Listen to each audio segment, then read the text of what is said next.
está um pouco falho. Pronto, deu certo, está gravando, né? Sejam bem-vindos.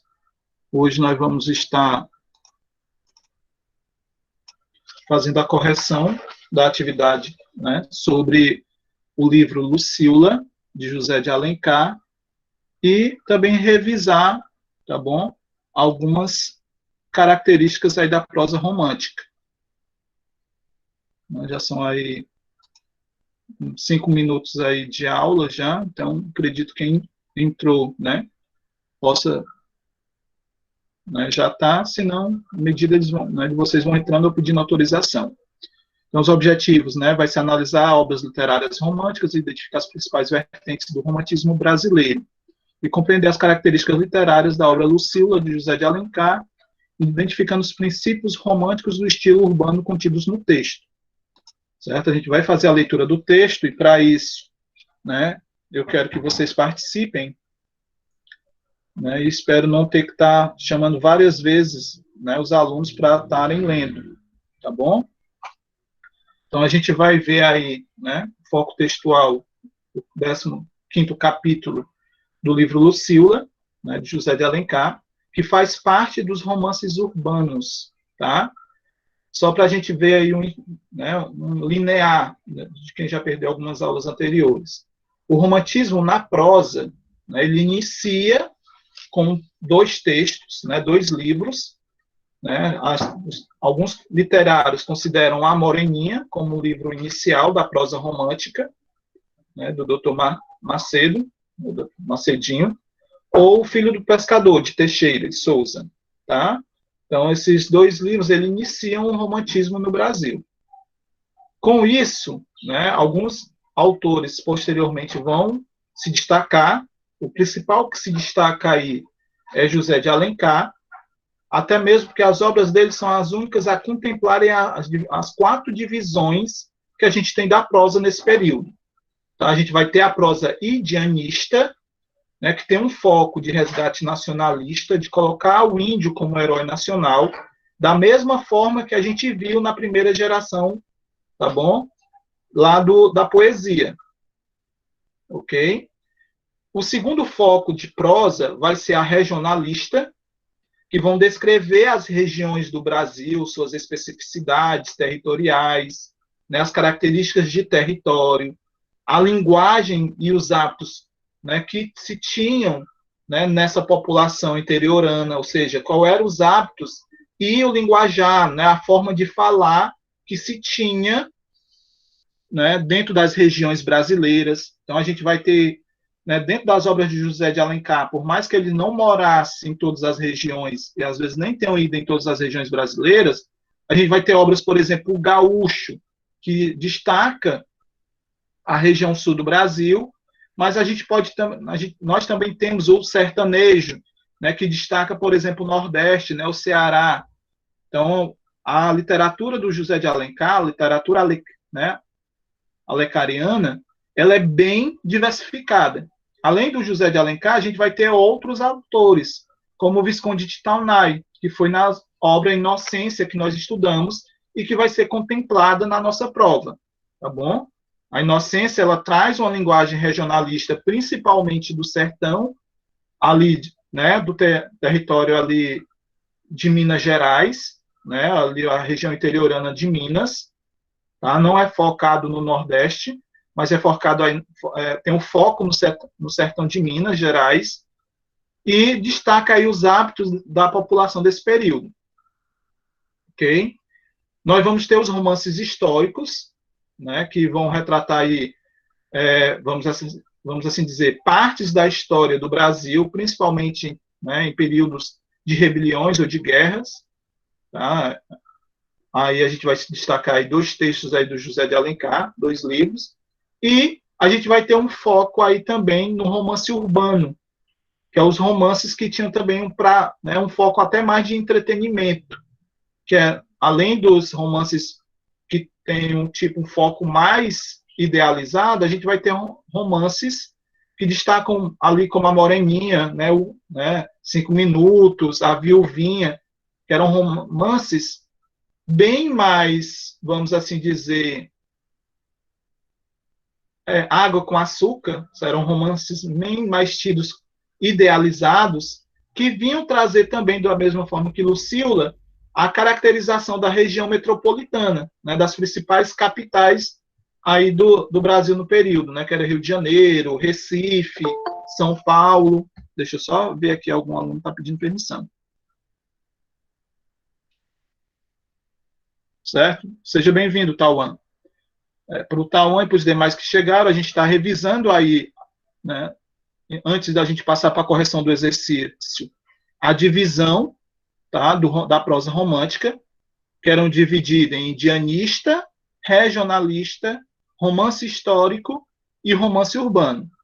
Esse último ele vai trazer essa caracterização da burguesia, né, os novos burgueses sociais, certo? Tanto, né, ali da capital do Rio de Janeiro, como os grandes latifundiários, né, que estavam aí se introduzindo dentro das grandes regiões, principalmente da região, né, de São Paulo e do Rio, certo? E no Nordeste a gente vai ter a capital que mais se destaca, é Recife, na qual, né, mandavam seus filhos e senhoras para as grandes capitais para ali estudarem. Então, esse hábito é que levou, por exemplo, à disseminação dos romances de folhetim, que é os romances da prosa. Né? As prosas, inicialmente, nós temos aí na página 130, tá, João? Inicialmente, a prosa ela vai ter esse intuito principal de entreter tanto os estudantes quanto as senhoras, né, que estavam aí, vamos assim dizer, um pouco ociosas, né, ou seja, com muito tempo livre. Então, o entretenimento era publicado através dos jornais, certo? Dos chamados folhetins, e não era uma publicação de um livro inteiro, eram alguns capítulos ou parte de capítulos que eram publicados ou diariamente, ou semanalmente, certo? Ou quinzenalmente. Então, a gente vai ter aí algumas obras. Dessas obras, né, o foco da prova vai ser nas que nós estudamos, que são as 3 obras dos exercícios: Inocência, de Visconde de Taunay; Iracema, de José de Alencar, que destaca o romance indianista, e da mesma forma um contexto mais histórico, porque fala da colonização brasileira, tá? Como se deu a colonização. Lembrando que o foco não era, né, ressaltar os europeus, mas era valorizar a cultura indígena, principalmente, né, em Iracema. Mas, destacando ainda, né, que a gente vai ter, tanto em Iracema, como, por exemplo, em, né, o Guarani, a tendência de mostrar de como surgiu o povo americano, tá? Que é a junção do índio puro, né, do índio guerreiro, do índio, né, que tinha os ideais de honestidade, com ideais, né, de coragem ainda vinda, né, de algum elemento europeu, né, no caso português. A gente vê aí, por exemplo, Iracema, no final casa-se com, né, com Martins e, né, gera seu filho, né, Moacir, né, que literalmente tem um nome traduzido como filho da dor. Por que filho da dor? Né, o significado desse nome. Porque é a partir, né, da exploração e do massacre indígena que se tem um novo povo. Né? Você vê que a cultura indígena teve que sair, né, e foi subjugada pela cultura europeia. Então, não é, mesmo dentro dos ideais e mesmo admitindo que nós temos, né, a cultura europeia no sangue, né, os autores românticos colocam que, né, a principal cultura de influência da positividade dos nossos ideais seriam, né, vindos né, do índio, né, os ideais de coragem, honestidade, força, beleza, tá bom? Da mesma forma, a gente vê isso no Guarani, né? Peri, que é um índio, né, que se sacrifica por Cecília, né, a Ceci, né, que no final os dois né, terminam descendo o rio, né, após todo o massacre que teve, lutas e guerras que se teve, né, acabam sendo os dois únicos sobreviventes, e é a partir deles que se tem um novo ideal de povo americano também. Até aí, alguma dúvida?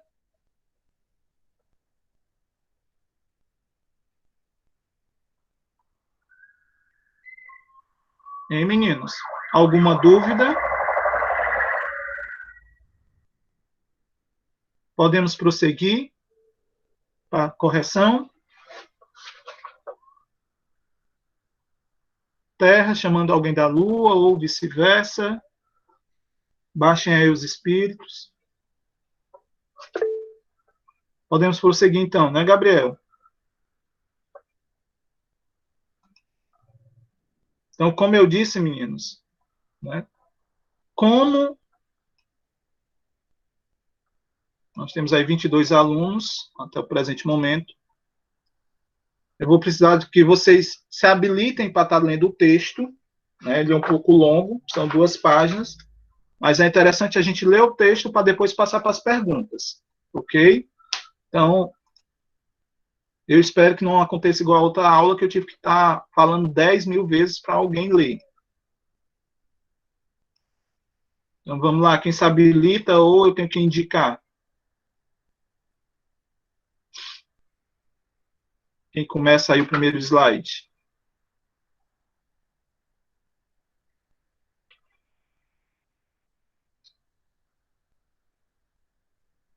Eita, até as pessoas saíram, ó.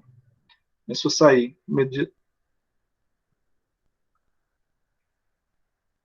Vamos lá, meninos. Pode começar a leitura, Eulália?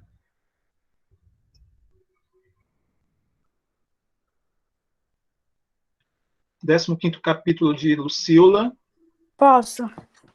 Tanto pode ler. Decorreram 20 dias, isso? Exato. Tá.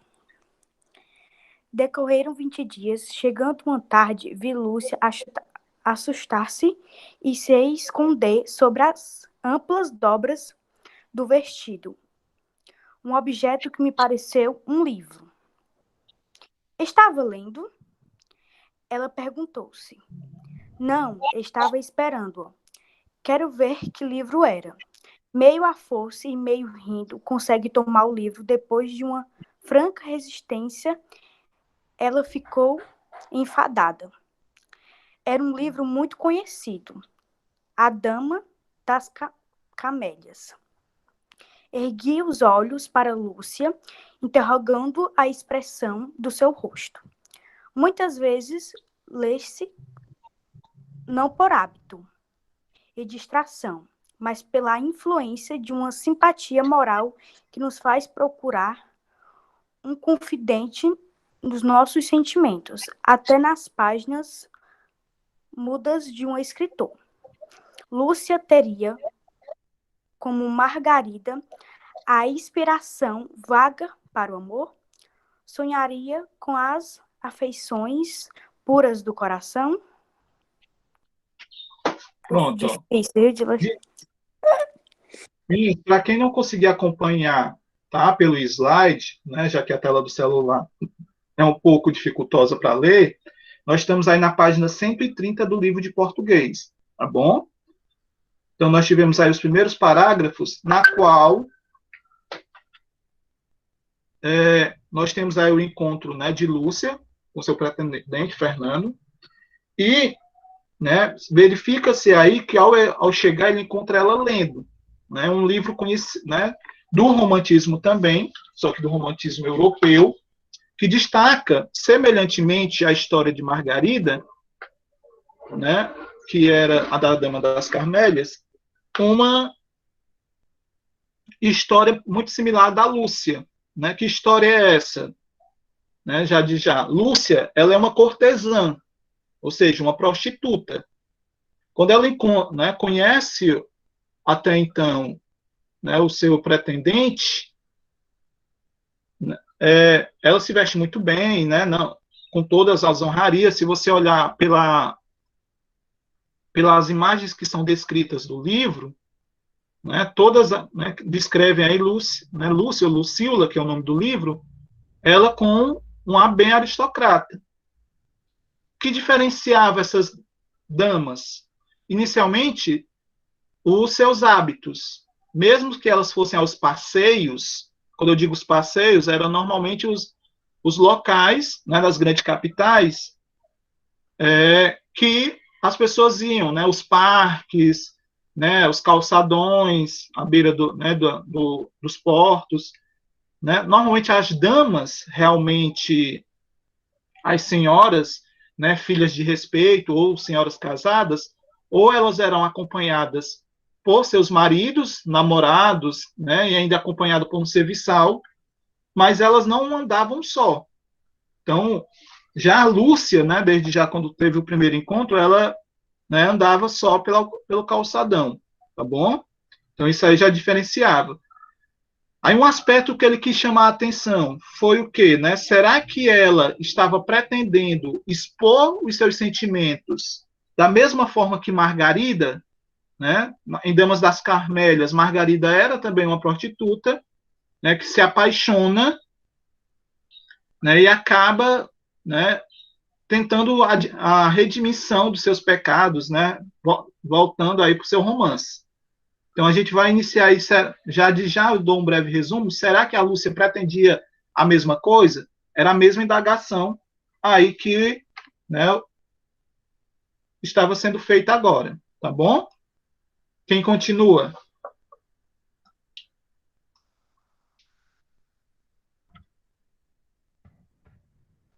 Quem continua?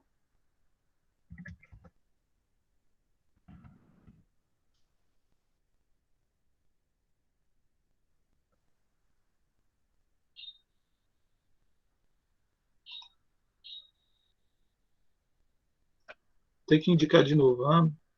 Vamos lá. Rian,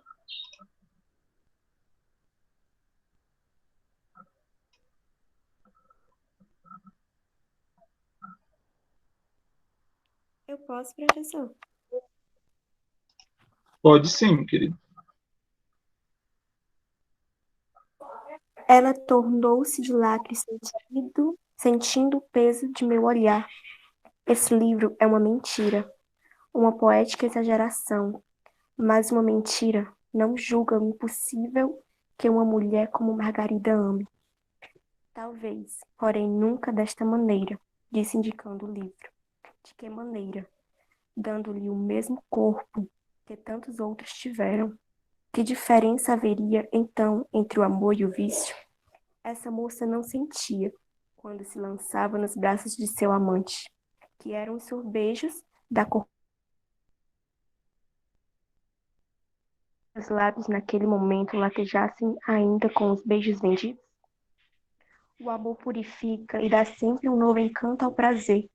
Há mulheres que amam toda a vida, e o seu coração, em vez de gastar-se e envelhecer, remoça como a natureza quando volta a primavera.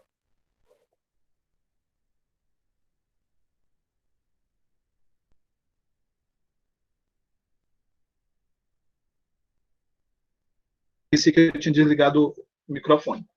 Então, nesses parágrafos seguintes agora, vocês acham que Lúcia tinha a pretensão, igual Margarida, né, dessa visão do amor ou não? Qual era a visão aí já do amor de Lúcia? A gente vai responder essas perguntas já já, é uma das perguntas que nós temos aí, mas vocês acham que ela tem a mesma visão de Margarida do livro A Dama das Carmélias ou ela tem outra visão? Qual era a visão de Lúcia sobre o amor? Isabelle, Gabriel, Fonteles.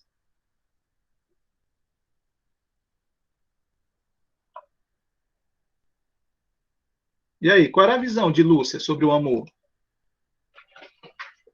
Temos aí 25 alunos participando.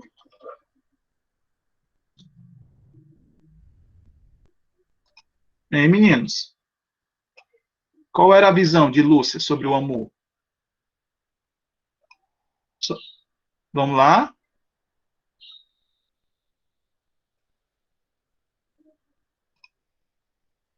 Letícia de Cássia, qual era a visão de Lúcia sobre o amor? Ao seu ver aí, a partir dessas indagações que ela já colocou.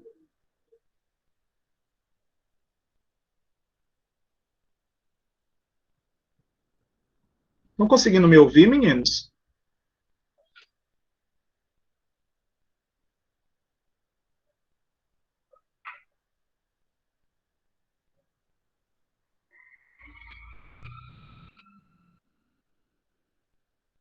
Terra. Alô, som. Estão conseguindo me ouvir?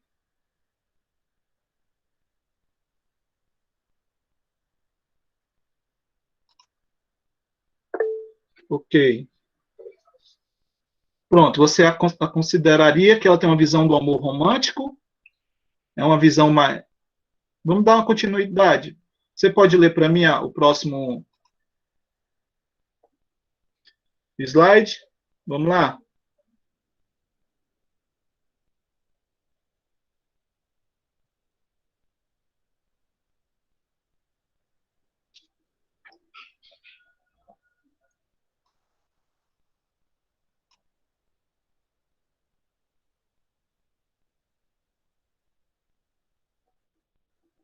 E aí, quem se habilita? Pode sim, Isabelle. Lhe agradeço. Se elas uma só vez tivessem a desgraça de se desprezar a si próprias no momento em que um homem as possuía, se tivessem sentido estancarem-se as fontes da vida com o prazer que lhes arrancavam a força da carne convulsa, nunca mais amariam assim. O amor é inexorável e remoça, como a primavera, mas não ressuscita o que já morreu. Pelo que vejo, Lúcia, nunca amarás em tua vida. Eu? Que ideia! Para que amar? O que há de real e de melhor na vida é o prazer, e esse dispensa um coração. O prazer que se dá e recebe é calmo e doce, sem inquietação e sem receios. O amor. O amor para uma mulher como eu seria a mais terrível punição que Deus poderia infligir. Mas o verdadeiro amor da alma, e não a paixão sensual de Margarida, que nem sequer teve o mérito da fidelidade. Se alguma vez essa mulher se prostituiu mais do que nunca, e se mostrou cortesã depravada, sem brio e sem pudor, foi quando se animou a profanar o amor com as torpes carícias que tanto haviam comprado. E aí, já deu para mudar um pouco de opinião, meninos? Será que a Lúcia se consideraria digna do amor ou ela realmente às vezes repudia, né? Tinha um repúdio de se apaixonar e de amar? Ou ela tinha medo de amar? Eu vejo ela como uma pessoa na defensiva. Pronto, ela está um pouco na defensiva, né? Ela acha que ela tem mais medo de amar e de se entregar ao amor, até mesmo para não se colocar como Margarida. A gente vai ter que responder essas perguntas logo mais nas questões, mas vocês já podem ver que ela condenava Margarida ao momento que dizia que estava amando, mas continuava trabalhando como prostituta. Então ela já começa a condenar Margarida por isso. Ela tem uma definição bem lógica, né, dessa parte física do amor para a parte espiritual do amor. A gente vai ver, né, que dentro de Lucília, né, a Lúcia, ela traz essa divisão. Tá? Tanto é que vocês vão ver que mais para frente, né, quem tiver curiosidade de ler toda a obra, o resumo, né, quando ela abandona a vida de cortesã, ela volta com seu nome original, tá? Que era Maria. Então, né, Lúcia era só o pseudônimo, né, que ela usou para, né, a vida cortesã dela. Né, o nome dela mesmo seria Maria da Glória. Então, ela volta a utilizar o nome dela, Maria da Glória, quando ela se, né, casa com Paulo. Eu já estou dando espólios aí futuros. Quem se habilita agora? Gabriel. Temos aí o Francisco Gabriel, João Gabriel.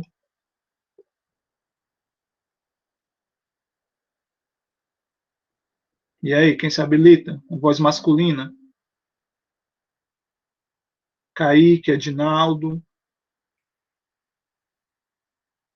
Vamos lá, meu povo. A gente vai perder mais horário pedindo para vocês lerem do que eu explicando. Vamos lá?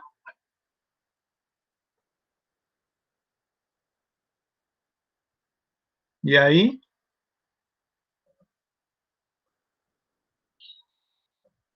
Rodolfo, Eduardo.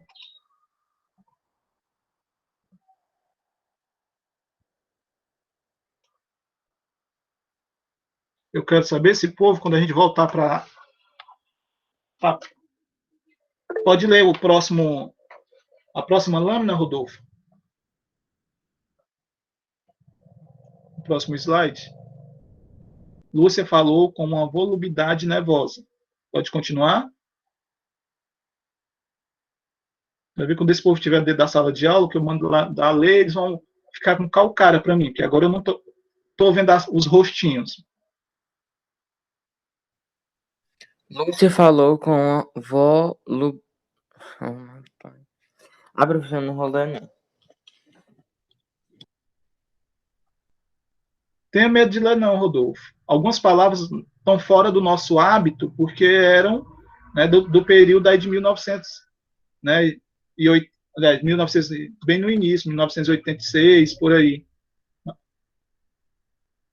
Vamos lá? Pode sim, Tauan.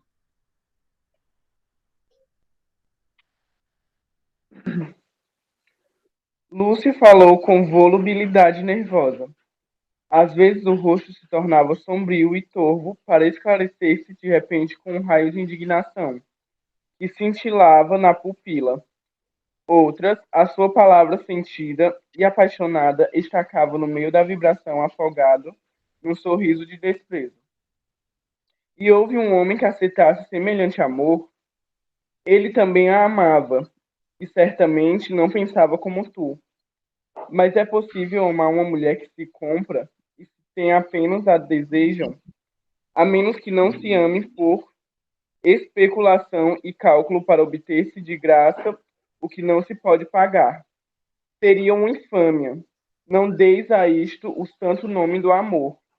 E podemos nós ser amadas de outro modo? Como? Arrependendo-nos e rompendo com o passado? Talvez o primeiro que zombasse da miséria fosse aquele por quem ela desejasse se regenerar. Pensaria que o enganava para obter por meio esses benefícios de uma generosidade maior. Quem sabe, suspeitaria.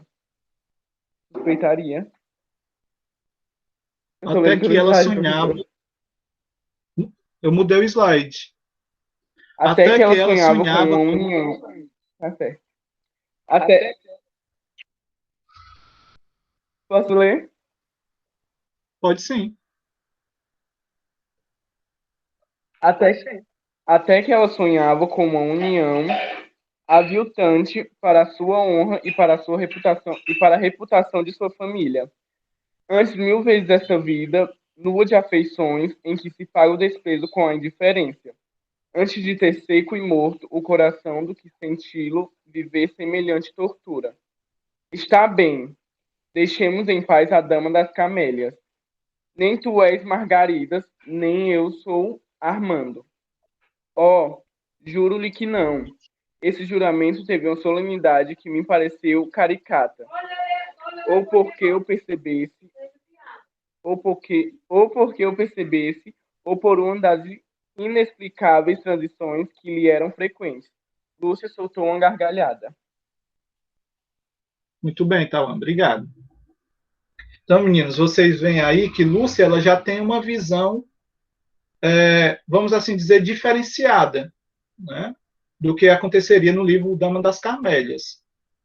Na Dama das Carmélias, Margarida ainda continuava, mesmo com Armando, aliás, se prostituir. Então, o primeiro laço que ela colocaria é que teria que ter essa, né, vamos assim dizer, esse fim.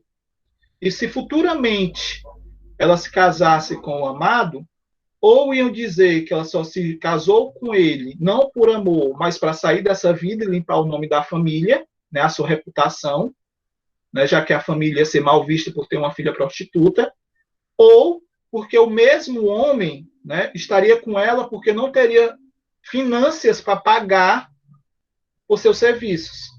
Né? Então, estaria dizendo que estava apaixonada só para conseguir de graça o que ele não poderia pagar. Mas isso são visões dentro de um diálogo que Lúcia, né, coloca dentro do livro Lucíola. A gente vai ver aí as perguntas referentes a ele, tá? Na hora da correção agora. A primeira questão nós temos: ao ser surpreendida pela chegada de Paulo, Lúcia tenta esconder o livro que tinha em mãos.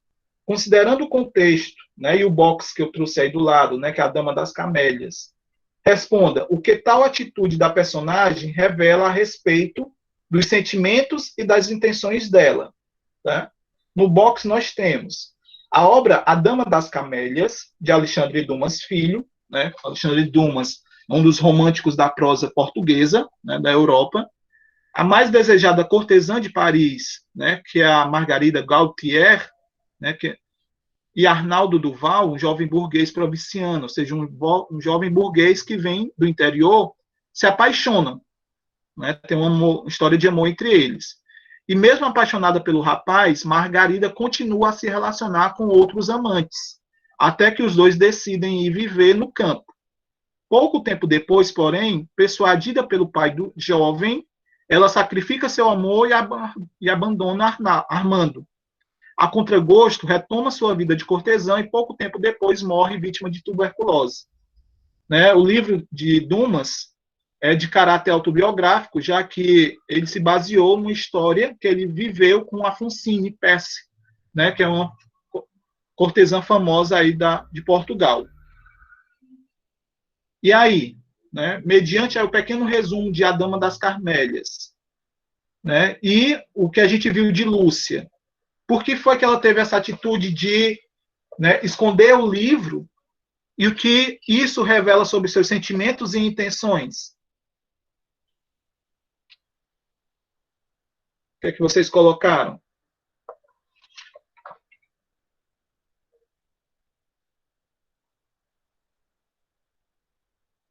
Hein, meninos?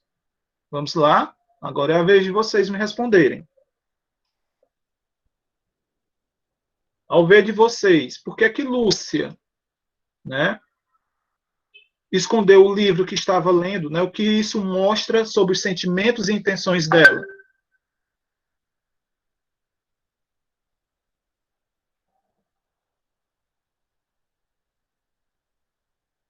E aí, galerinha? O que é que mostra sobre isso?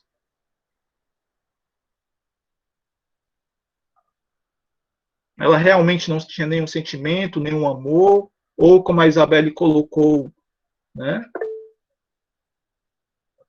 Exatamente, Isabelle. Lúcia era aquela que estava na defensiva. Então, ou É, mostra, por exemplo, como você já colocou. Pode falar. eu acho que ela tenta esconder justamente pelo fato que ela não quer que percebam que ela tem esse sentimento. Eu acho que, assim, de experimentar o amor, mas ela tem muito medo. Então ela fala que seria uma punição como um meio de fugir disso e se convencer. Muito bem, né? Ela mesmo quer criar na mente dela que não está apaixonada, né? Que ela não tem sentimento nenhum.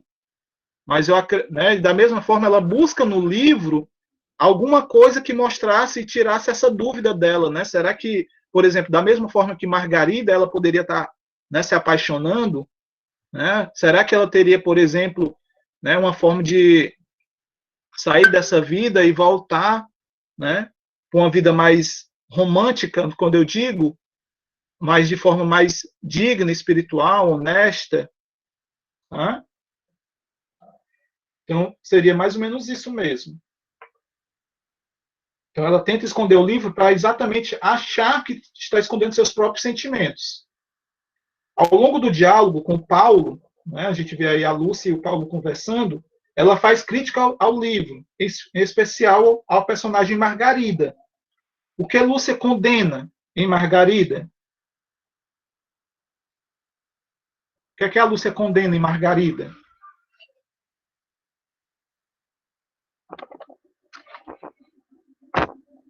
Hein, meninos?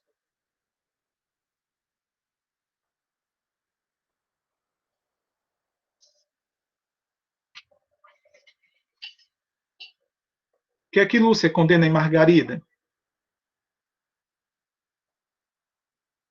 É que vocês conseguiram verificar aí. E a gente já destacou. Qual é a crítica que Lúcia faz a Margarida?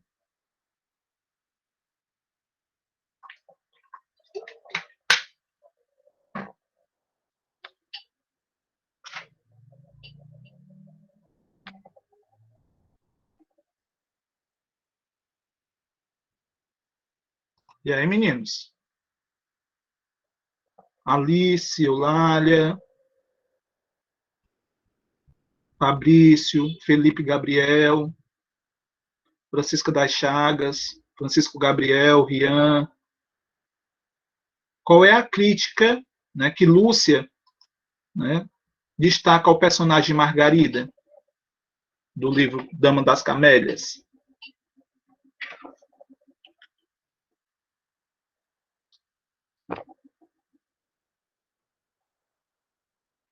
De ser uma mulher sem sentimento verdadeiro? Por que, Rian, a Margarida seria uma mulher sem sentimento verdadeiro?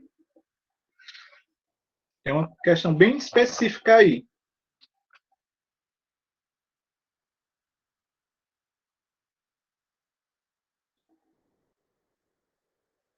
Enquanto vocês pensam, né, vale ressaltar que, como, por exemplo, o romance urbano, ele é tipo atualizado, certo? Já finalizo a resposta do Rian. Vejam que, por exemplo, né, dentro do livro, ele ainda cita um livro que era do mesma época, né, do mesmo período, e que provavelmente os próprios leitores de Lucíola poderiam também estar lendo. Então, o romance urbano ele tenta trazer, né, para o livro toda a ambientação do leitor, principalmente os leitores que moravam, por exemplo, em Recife, né, ou no caso aí no Rio de Janeiro, né? Então, como eu disse, são citados dentro de alguns livros e partes de livros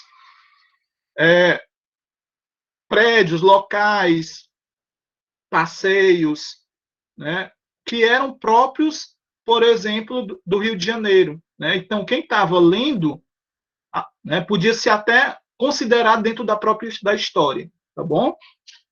O Rian completou, né? Tipo, porque ela se, né, no caso deve ser, vendia aos homens tendo relações com eles como fosse algo mundano, sem muito aprofundamento. Exatamente isso, Rian. Né? A crítica que a Lúcia faz é que, mesmo Margarida estando com Armando, ela continuava ainda a se prostituir. Então, ela condena esse aspecto, né, de Margarida. O que tal condenação revela quanto a visão protagonista tinha do amor? Que visão corresponde ao ideal de amor do romantismo? Explique. Né?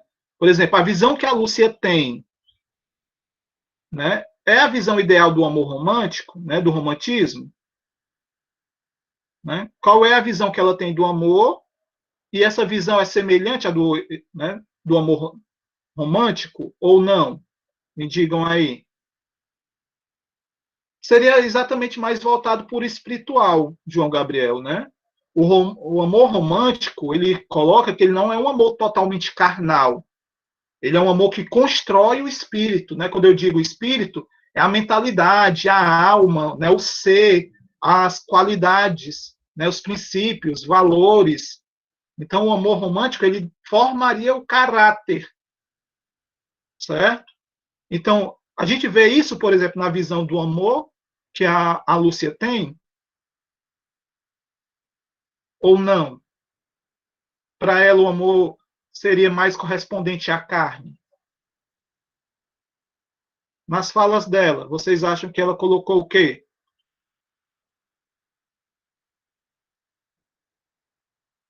Ó, mas é impossível amar uma mulher que se cúmplice tem apenas o que desejam, ou por, né?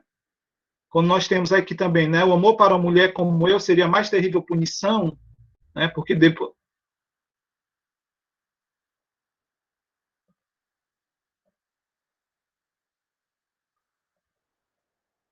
O que é que vocês consideram?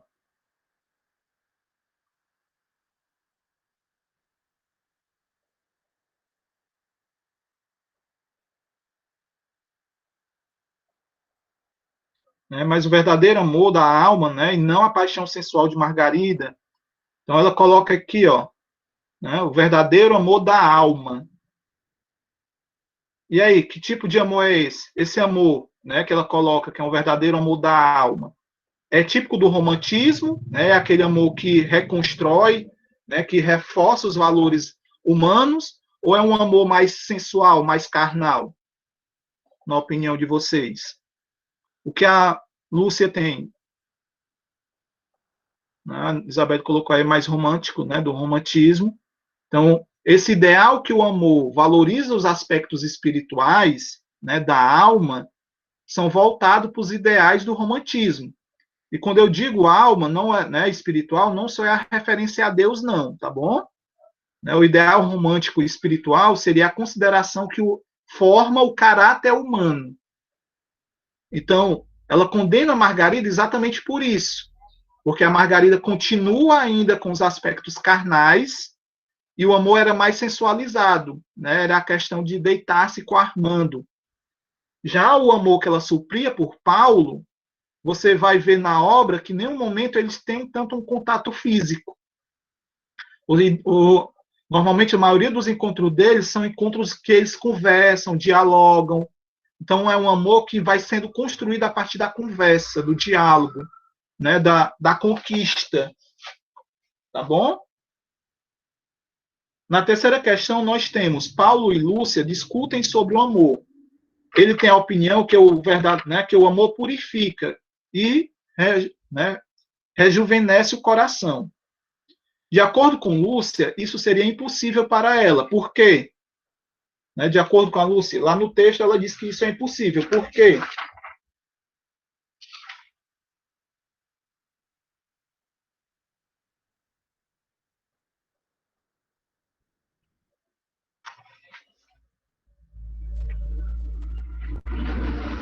E aí, meninos? Por que seria impossível para a Lúcia o amor purificá-la?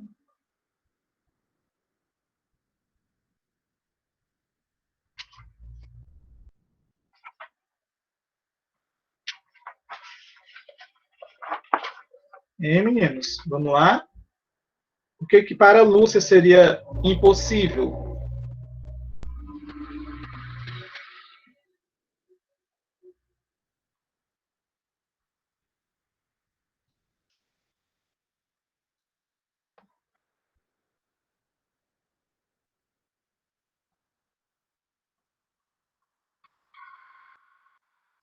Vocês fizeram essa atividade, meu povo, mesmo que se construa agora? Por que, né, a partir da leitura que nós fizemos, né, Lúcia coloca que essa purificação, né, seria impossível para ela?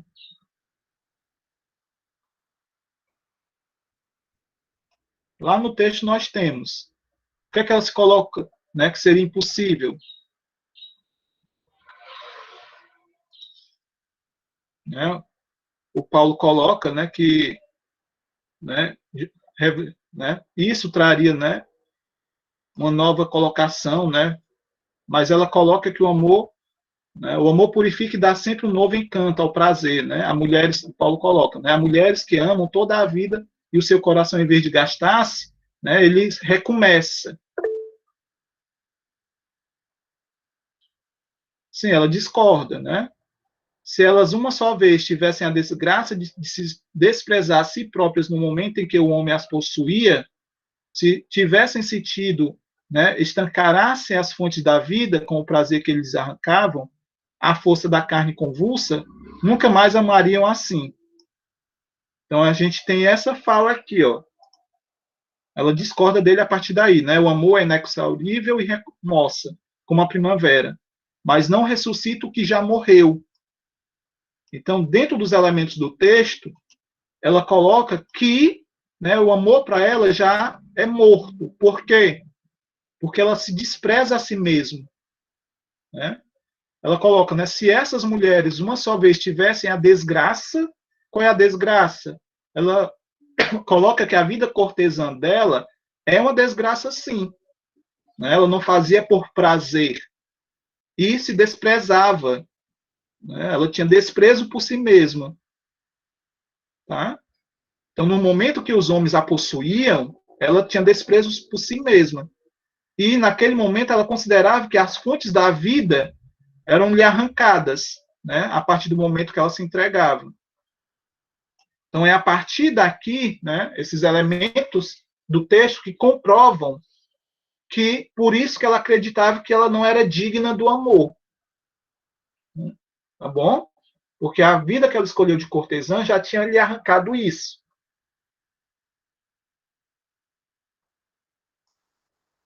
Aí nós vamos lá para, né, letra B. Lúcia afirma que o amor seria a mais terrível punição que Deus poderia infligir-lhe, ou seja, poderia colocar para ela. Por quê? Por que é que Lúcia acha que o amor seria uma punição para ela?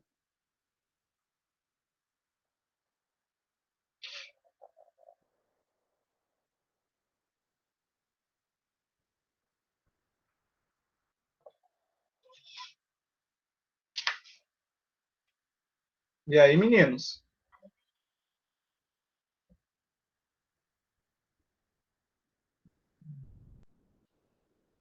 O que é que, para Lúcia, né, amar seria uma punição?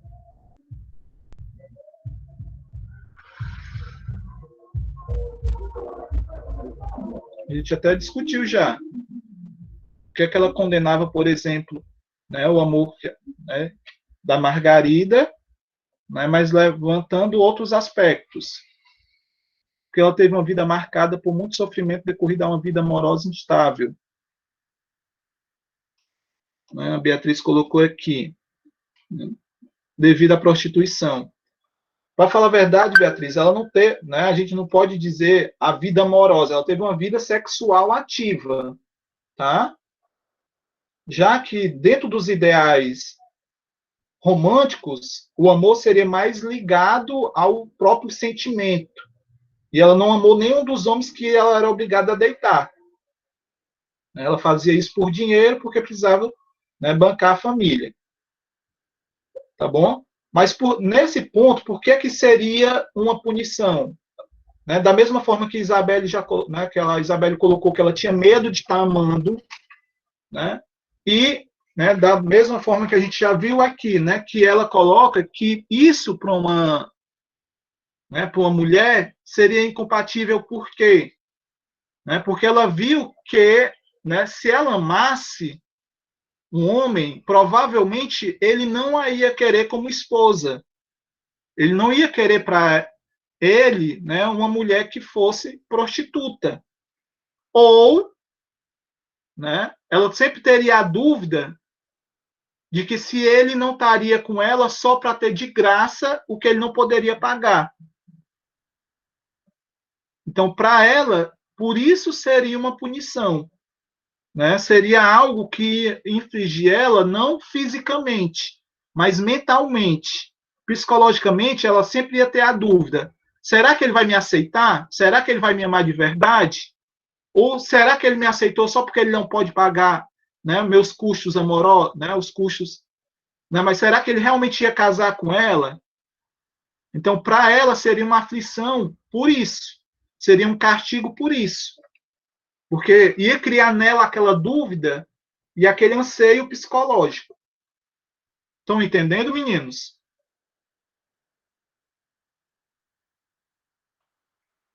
Estão conseguindo compreender?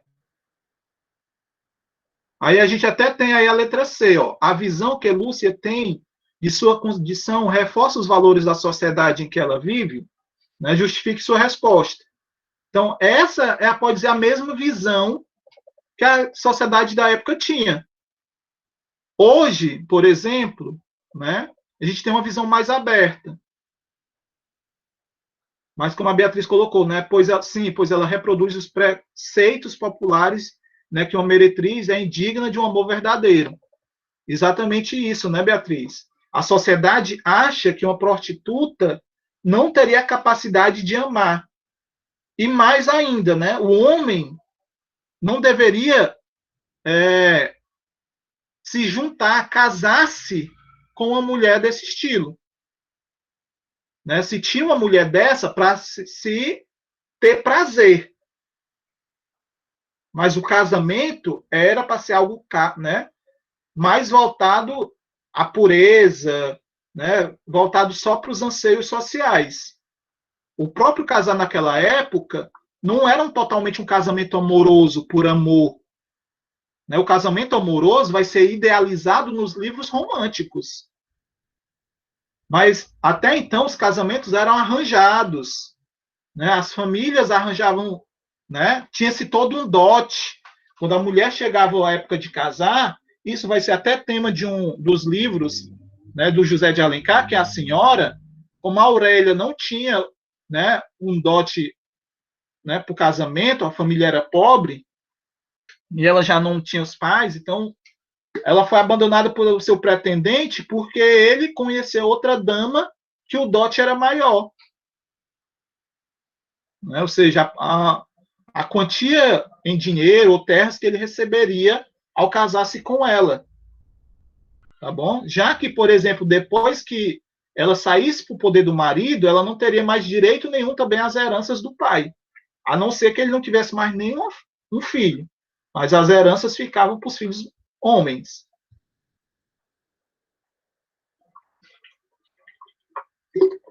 Por isso que ele pagava um dote, né, ao rapaz quando a moça se casava. E eram arranjados, né, não eram por amor. Então, se tinha, por exemplo, que os prazeres se tinham com as prostitutas. As mulheres, né, normalmente para casamento eram aquelas recatadas, que foram educadas, que não tinham tido envolvimento nenhum. Então, a sociedade ainda traz esse preconceito um pouco hoje, mas naquela época era bem maior, e era por isso essa visão também de Lúcia, né, que a sociedade não ia aceitar, por exemplo, né, que ela voltasse, né, e fosse purificada pelo amor. Estão conseguindo compreender, meninos? Então nós temos aí, ó, na quarta pergunta, Lúcia é uma personagem marcada pelo conflito psicológico, né, de acordo com as reflexões realizadas anteriormente, que conflito é vivenciado pela protagonista né, no texto. Eu acabei de mencionar. Qual era esse conflito psicológico? É um livro, tá, Isabelle? O livro é Lucíula. A gente está lendo só parte do 15º capítulo, né, do capítulo 15. Tá bom? Então, o conflito psicológico dela é exatamente como a gente acabou de conversar, e, se eu não me engano, a Beatriz colocou, né? É uma mulher desesperançosa com amor, onde, diante dos seus sentimentos, não se acha digna de ser amada ou querida. Né? O Gabriel também coloca, né? Que ela pensava que ele não iria amá-la de verdade. Então, o conflito psicológico dela é exatamente isso.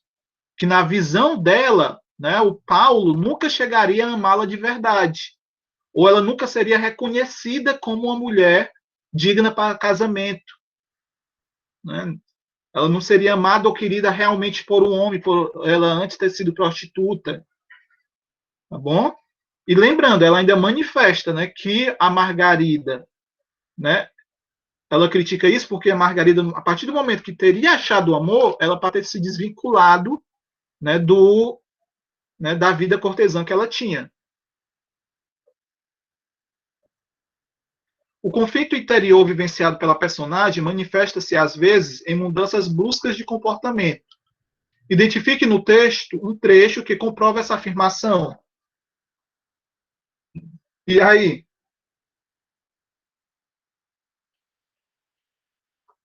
Vamos lá?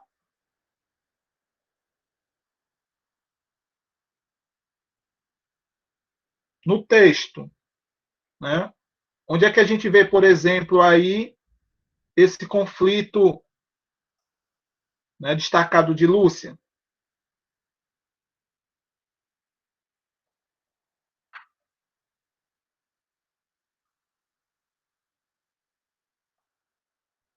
Qual foi o fato aí que apareceu no texto que mostra essa questão dela esconder esse conflito?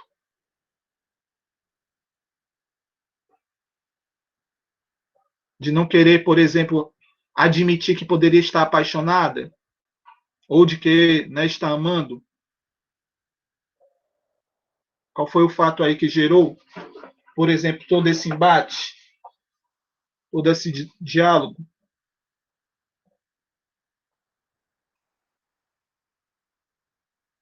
Hein, meninos?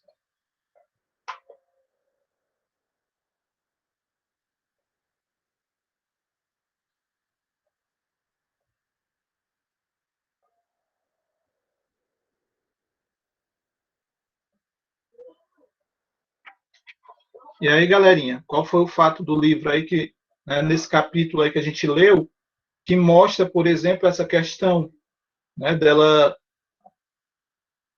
né, tá às vezes aí mudando de comportamento bruscamente nesse conflito interior dela, né, de não se achar digna ao amor, mas na mesma hora ter esperança, né, que ele chegue. Qual foram os fatos aí que a gente pode mencionar que apareceu no livro? Tem dois bem de realce, né?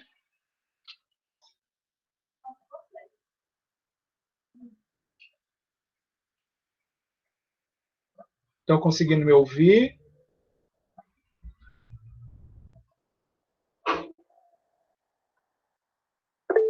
O modo que ela reage, Rian, sobre o quê?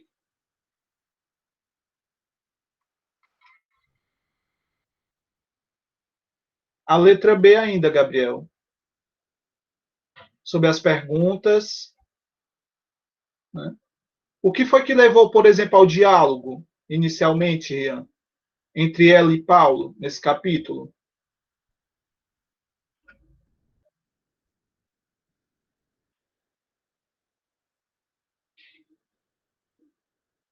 Foi o livro que ela estava lendo, exatamente. Então, a mudança de comportamento brusca que a gente tem é que ela estava se entretida lendo, né? Estava perdida nos pensamentos lendo, mas da mesma forma que, por exemplo, quando ela vê que Paulo chegou, se o livro para ela não mostrasse, não fosse nada, fosse só entretenimento, ela não teria escondido. Então, a mudança brusca aí de comportamento a gente vê nisso. Inicialmente, na tentativa de esconder o livro, né, e fez com que ele, tipo, conseguisse tomar, né, o livro dela para olhar o que, é que ela estava escondendo.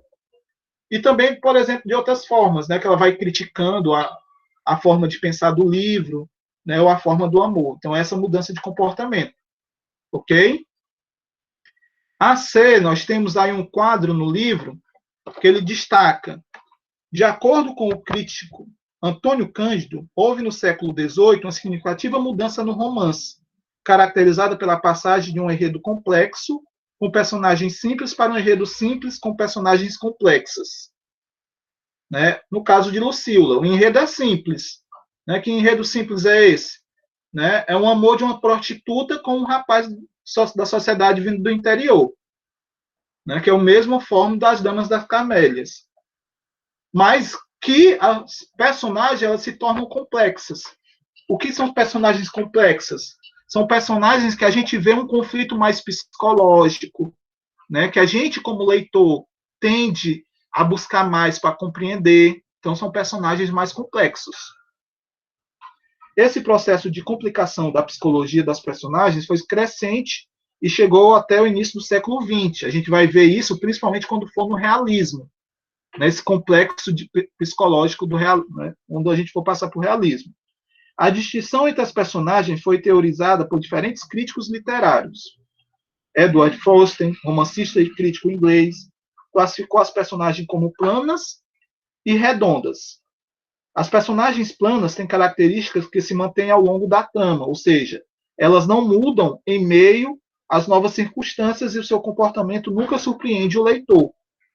Uma espécie de personagem plana é a personagem tipo, que apresenta traços representativos de uma classe social, de uma profissão, de determinado comportamento, como é o caso do malandro Leonardo, de Memórias, né, de Sargento de Melícias. As personagens redondas se distinguem, né, pela complexidade, apresentam várias características ou tendências e são multifacetadas, dinâmicas e por isso podem surpreender o leitor. Diante disso, a Lúcia, ela se encaixaria como uma personagem plana ou redonda? No ver de vocês?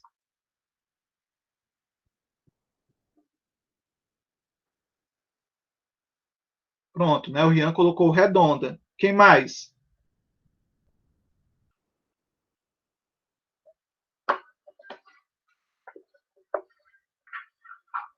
Hein, meninos? Ana Beatriz também acha que é redonda. Certo? O que levaria ela a ser esse personagem, né? Uma personagem redonda? Ela mostra essa complexibilidade. Ela mostra, por exemplo, mudança de pensamento, conflitos, né? Sim ou não?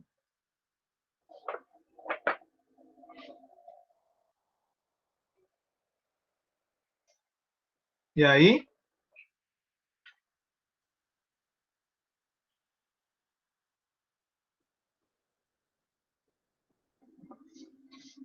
A gente tem essa mudança, assim, né, de conflitos. Temos 26 alunos.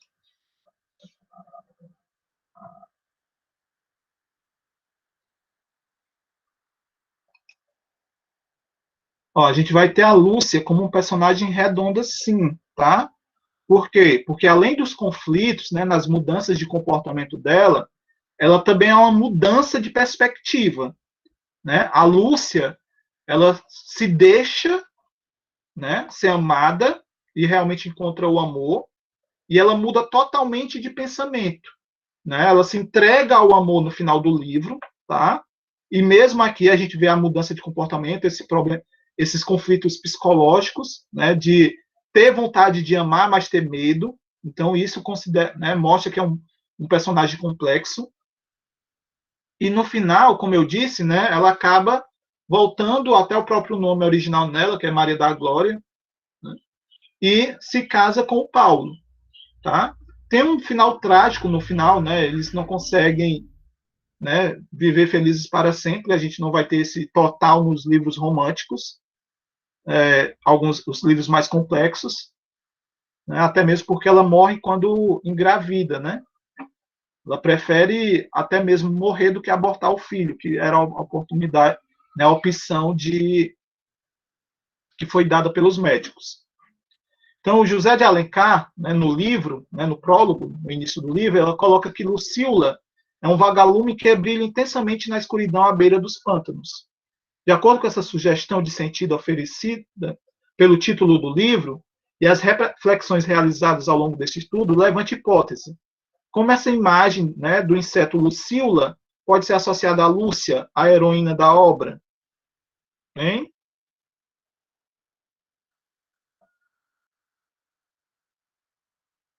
Porque Lúcia, né, foi, como heroína da obra aí, tinha esse caráter de vagalume.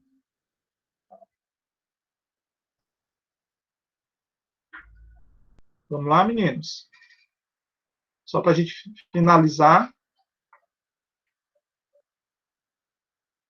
Em Eulália, Letícia de Cássia,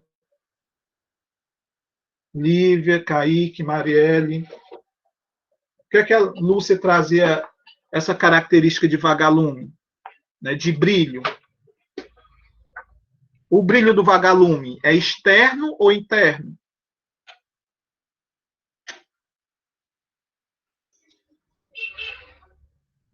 Hein, galera? É externo, Rian?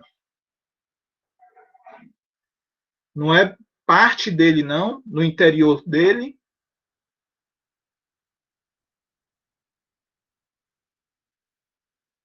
Então tá mais nessa vertente. Como o brilho do vagalume é algo que é inato dele, é de dentro dele, né? Não é, por exemplo, algo colocado sobre ele, é interno, né? A Lúcia, mesmo sendo prostituta, dentro do espírito dela, ela sempre foi pura nos seus ideais, tá bom? Ah, entendi. Então, a Lúcia sempre, mesmo sendo uma prostituta, ela sempre foi pura nos seus ideais. Então, por isso que essa luz sempre viveu nela, tá bom? Então, essa seria essa perspectiva. Meninos, ó, para nós concluirmos, né? Já está disponível, né, que eu deixei programado para 11h30, a avaliação, né, em cima dos 3 livros que nós estudamos, tá? Inocência, de Visconde de Taunay, Iracema e Lucila, de José de Alencar. São 10 questões, Se tiverem dúvidas, podem me procurar pelo WhatsApp, né? Ok? E, né, já ultrapassando aí 10 minutinhos, né? Parabéns aí para os que... Muito bem, né? Para quem não puder ler o livro, né, que é longo, lê pelo menos o resumo, né? Para se fundamentar mais na hora de responder as questões. Se eu não me engano, são 3 questões sobre Lucília, 2 sobre Iracema e 5 sobre Visconde de Taunay, que a gente teve também uma, né, sobre inocência, que a gente teve mais uma aula inteira também de debate sobre eles. Tá bom? Então, muito obrigado aí pela participação. Certo? Qualquer dúvida, é só me perguntar, né? E a gente finaliza aí agora a nossa aula. Tá bom?